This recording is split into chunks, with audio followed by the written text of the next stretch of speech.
Shalom! Gostaria de compartilhar um Dvatorá muito bonito do Rav Zamir Cohen, como sempre, quando eu leio no jornalzinho, né? Tipo, um folheto que ele distribui semanalmente, da Parashat Shavua. Eu vou falar um pouquinho da Parashat que passou já, Vairá, que a gente viu semana passada. Não sei quando vai subir o vídeo, mas passada ou retrasada, dependendo de quando vai subir o vídeo.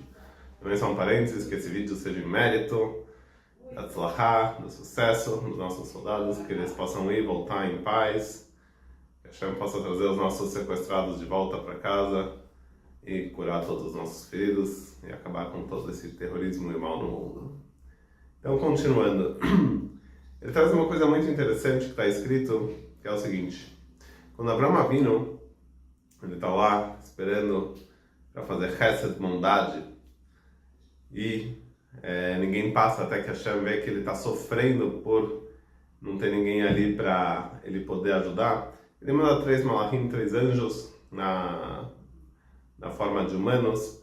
Ele sai na hora correndo da tenda e fala para eles o seguinte: olha a diferença que está escrito. Ele fala o seguinte: o karna meat maim verachatzur agleihem vesinu veishanu tachat haetz pat lechem vesodah. Ou seja, está escrito o seguinte, tradução livre, mas vai ser pego para vocês um pouquinho, deixa que seja pego para vocês um pouquinho de água, aí vocês podem lavar o pé de vocês, e vou pegar para vocês também um pouquinho de pão, vocês podem comer, descansar embaixo da árvore um pouquinho e vocês continuam o seu caminho.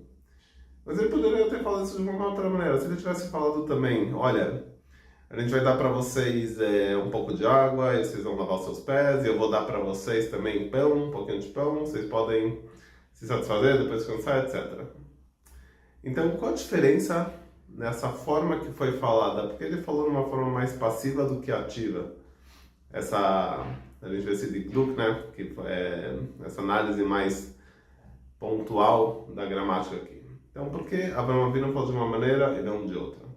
Então, diz o Rav Zamir Cohen o seguinte: talvez aqui essa diferença é muito clara, porque o uso das palavras Eten Lachem, que eu vou dar para vocês, transmite um pouco de superioridade. Isso vai humilhar, vai deixar envergonhado a pessoa que vai receber. E a pessoa que quer fazer chesed de bondade, chesed que é bondade verdadeira, ele quer, dar a coisa da melhor maneira possível para quem vai receber.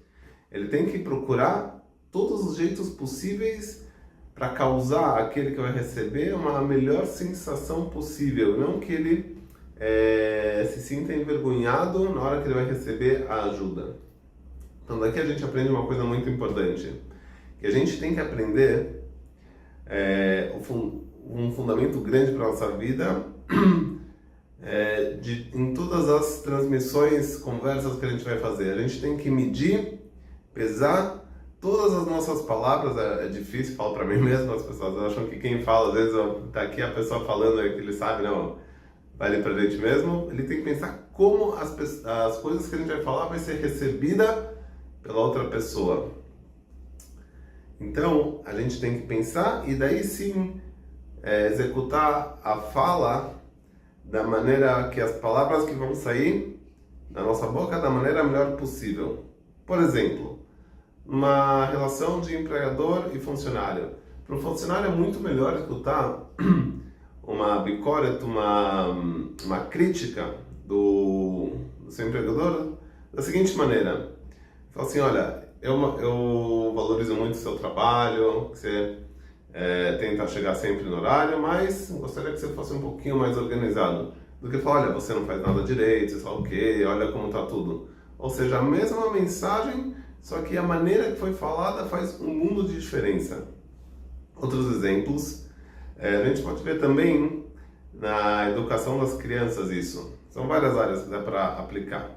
E quando a gente deixa um pouquinho de tempo para saber como falar, e é difícil porque criança, quem tem filho sabe, pede, e às vezes os pais estão cansados do trabalho e falam o quê? Você não está com muita paciência, mas o filho quer alguma coisa, ele vai e pede. Então é muito melhor para a criança escutar o seguinte: por exemplo, ele pediu uma coisa E ele quer saber que você pensou nele, por mais que a resposta não. Por exemplo, ele vai pedir alguma coisa e você fala, olha, o exemplo que ele dá é o seguinte, eu super queria dar para você isso. A bicicleta que você pediu, eu queria te dar. Porém, a gente acabou de passar a época dos Hagim, das festas judaicas, que tem muitos gastos extras, e talvez não é o momento adequado para a gente estourar o cartão, essas coisas, vamos deixar para um outro momento. Do que a pessoa fala, olha, de jeito nenhum. Sabe quanto dinheiro a gente já gastou aqui nesse último mês, com tudo que teve que comprar para os Hagim, não vou tirar mais R$1, um cheque do bolso, eu não posso gastar. É a mesma resposta que você está negando, só que depende de como você fala, isso vai influenciar com certeza de como a criança tem essa percepção de quanto os pais gostam dele ou não. É um mundo de diferença. Também é sempre preferível falar quando a criança te pede algo, você falar sim, porém, do que você falar não, porém. Por exemplo, se a criança te pede alguma coisa, você fala, olha, sim, porém, com a condição que você faça isso. Hoje você vai tomar banho sem eu ter que falar 3 vezes. Eu falo, não concordo. Ah, mas se você fizer isso, aí tudo bem. Então começa com sim do que o não, para tirar essa barreira da negação. E o mesmo se aplica também no Shalom Bay, na parte de relações marido e esposa. Como, por exemplo, em vez do marido falar, olha, achei muito errado o que você falou na frente de todo mundo que eu não ajudo nas tarefas de casa. Ele poderia falar a mesma coisa, que ele se sentiu ofendido e talvez com razão, se foi esse o caso. Ele fala, olha, não foi agradável para mim escutar na frente de todo mundo que eu não ajudo nas tarefas domésticas. Ele falou a mesma coisa. Ou, por exemplo, a mulher também, da mulher para o marido, do marido para a mulher, ele fala para ela, olha, eu me senti muito decepcionada, muito chateada, que na presença de todo mundo você falou que foi dito que eu não ajudo ou não estou nem aí com a alimentação das crianças, por exemplo.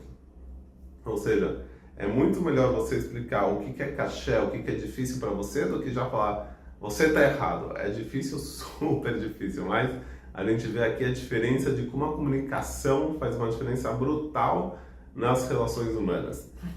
Eu escutei uma vez, na época que eu trabalhava lá no Brasil, um amigo que falou que a comunicação é uma arte, realmente é. Então a gente tem que sempre pensar em como o outro vai receber as coisas que a gente está falando.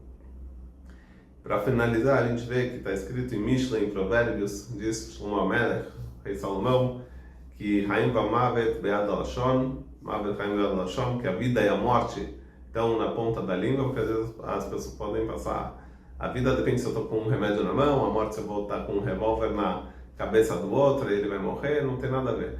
A vida e morte depende das palavras. Como assim? O jeito que você fala, se você não pensa, você pode criar tensões que a sua vida vai ser tão amarga quanto a própria morte. Ou se você também, pelo outro lado, você pensa no que você está falando, sua vida vai ser uma vida boa, no ambiente que você mora, com a sua família, seus amigos, seu trabalho. Então, Bezrat Hashem, que a gente possa pensar bem em como falar, tentar.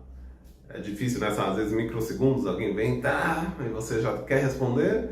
Tentar pensar um pouco, se a gente conseguir achar alguns segundos de como responder e quais palavras usar para sempre ter o melhor resultado possível, evitar brigas e ter sempre uma vida mais tranquila. Shabbat Shalom e até a próxima.